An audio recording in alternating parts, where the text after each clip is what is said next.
Selamat siang ya teman-teman. Ini di hari Sabtu yang sangat cerah sekali ya. Udara hutan, gunungan di wilayah Desa Gunung Jaya. Tak apa, gambar memang sengaja saya hitamkan biar kelihatan betul aslinya ya. Jadi background kita di belakang itu bahwa hutannya sangat adem sekali. Sekali lagi saya tak bosan-bosannya untuk mengajak teman-teman semua untuk belajar bertani atau mengisi kegiatan di masa pandemi ini. Banyak orang-orang yang terdampak ya, yang biasanya merantau tapi pekerjaan, bahkan tidak sedikit teman-teman kita yang akhirnya kena PHK akibat pandemi atau corona ini. Termasuk saya sendiri, untuk mengisi kegiatan ini ya kita akhirnya lari ke kebun kan itu. Memang kalau dirasakan berkebun itu hasilnya tidak terasa ya. Artinya untuk 1 atau 2 tahun mungkin tidak ada pemasukan atau pendapatan, tapi kita bisa nyari alternatif lain untuk menunggu apa yang kemudian kita tanam itu untuk kemudian nantinya berbuah hasil. Saya sambil ngerokok ya.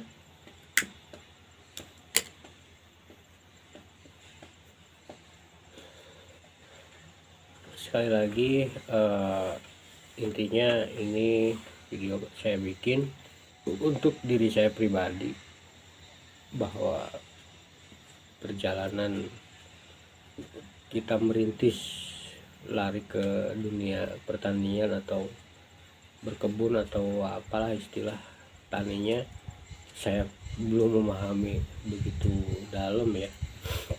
Cuman pada dasarnya bahwa saya sedang belajar, saya dan teman-teman itu belajar untuk bagaimana memproduktifkan diri, memanfaatkan lahan-lahan yang memang ada di sekitaran kita. Dan alhamdulillah saya berada di salah satu desa di Kabupaten Brebes, tepatnya di Desa Gunung Jaya, Kecamatan Salem ya, Kabupaten Brebes, Jawa Tengah itu. Desa kami itu berhimpitan langsung dengan areal hutan milik perhutani.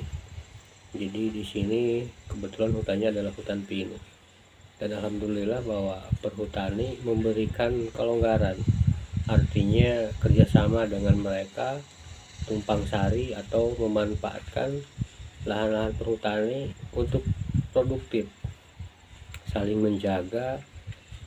Kita menjaga tanaman pinusnya, dan masyarakat juga boleh menanam di hutan tersebut, hanya dengan catatan ya tadi, untuk kemudian saling menjaga.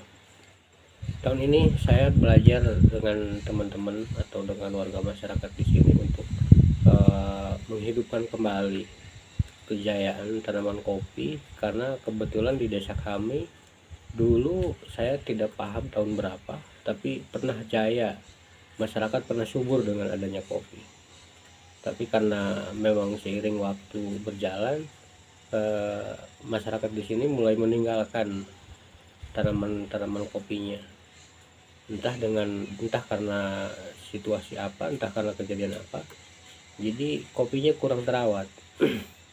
Sementara dari saya pribadi, pengalaman di luar ya, jadi begitu dahsyatnya, begitu hebatnya, begitu luar biasanya yang namanya kopi itu.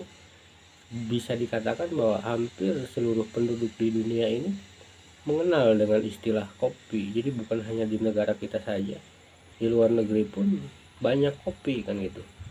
Tapi kita di Indonesia, khususnya di tempat saya ya, di desa kami ini ya tadi, jadi kurang adanya nilai terhadap kopi. Padahal di luar sana banyak sekali kedai-kedai kopi, kafe-kafe, bahkan perusahaan besar. Ya banyak sekali perusahaan-perusahaan besar yang fokus mendalami kopi, banyak sekali kopi dari Jawa ya, dari tempat-tempat kita. Ketika masuk ke tempatnya mereka itu luar biasa, mereka bisa jual dengan puluhan ribu bahkan ratusan ribu. Yang namanya kopi secangkir gelas pun ya sampai, artinya ya disitulah keunikan kopi. Sehingga kita berpikir bahwa kami ingin sekali bahwa keunikan kopi itu kita angkat kembali, bahwa kita punya keyakinan kopi ini bisa sekali intinya meningkatkan nilai ekonomis masyarakat. Saya belajar ya, mulai dari nol berarti, sehingga pelan-pelan kita rawat tanaman kita ya dengan harapan bahwa nanti ke depan masyarakat di sini merasakan bahwa ada penghargaan terhadap kopi-kopinya mereka.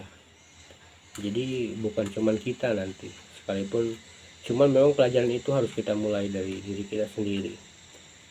Jadi saran saya ke teman-teman yang memang kebetulan ada lokasi, baik itu milik tanah milik pribadi, kebun pribadi, atau wilayah yang desanya kebetulan memang berhimpitan dengan hutan, saya pikir hutan milik negara itu terbuka untuk rakyat, terbuka untuk masyarakat.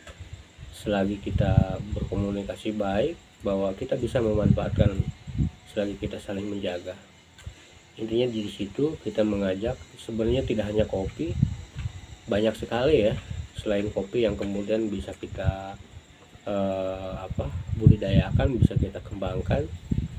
Namun karena di tempat saya adalah potensinya di sini kita ke kopi, ya tidak ada salahnya saya secara pribadi dan teman-teman mendorong di kopi, dengan harapan ya tadi, jadi ada nilai penghargaan nanti di kala waktu, efek ekonomi berjalan kepada masyarakat. Itu tentunya yang kita harapkan ke depan. Karena di era digitalisasi ini sebenarnya tidak susah untuk kemudian kita memasarkan ya, karena pasar kita itu dunia, bukan hanya lagi Indonesia.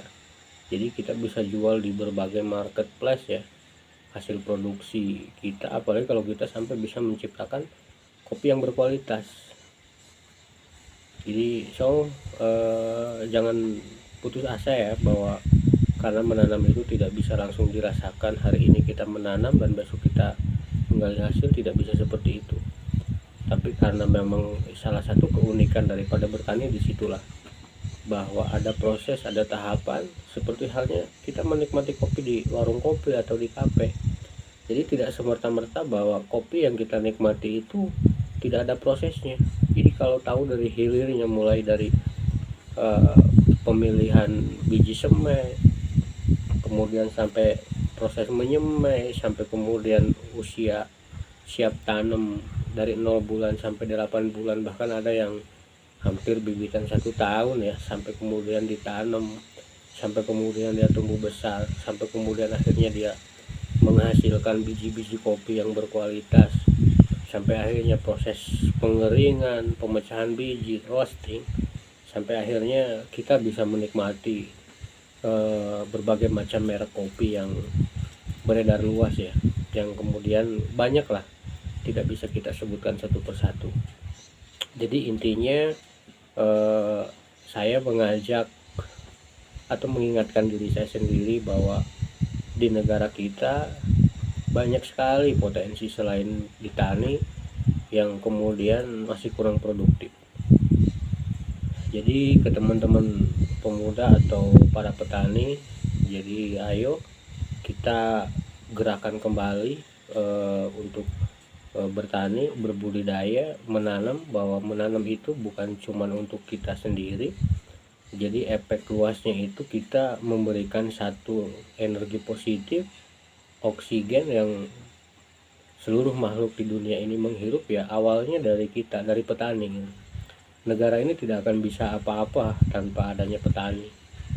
Jadi banyak sekali sebetulnya, makanya kita pengen adanya satu penghargaan, adanya satu kegiatan yang positif yang ke depan bisa mengangkat nilai ekonomi, jadi membantu masyarakat untuk kemudian bisa merasakan bahwa oh iya, ketika memang kita bisa menghasilkan suatu produk yang berkualitas, tidak menutup kemungkinan efek ekonominya akan berimbas kepada masyarakat kita juga.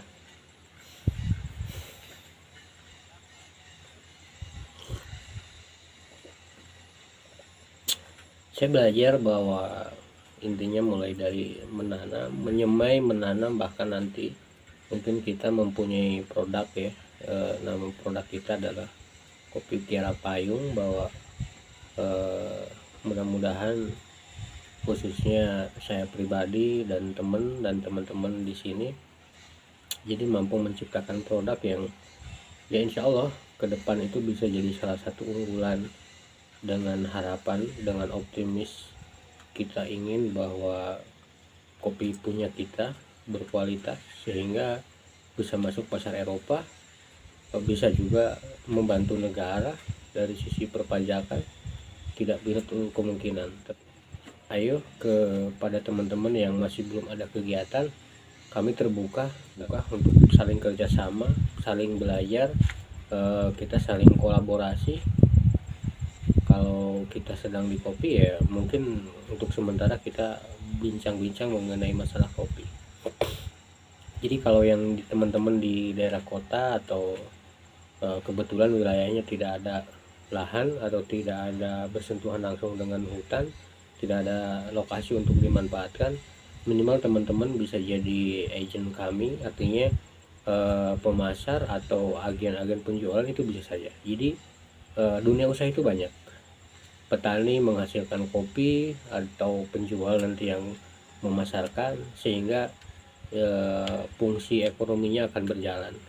Ada petani yang menghasilkan kopinya dan ada teman-teman yang saya sebutkan tadi sebagai agen penjual atau marketnya ya, untuk memasarkan hasil dari pertanian. Banyak lah. Jadi kita jangan sampai terkungkung dengan adanya pandemi ini.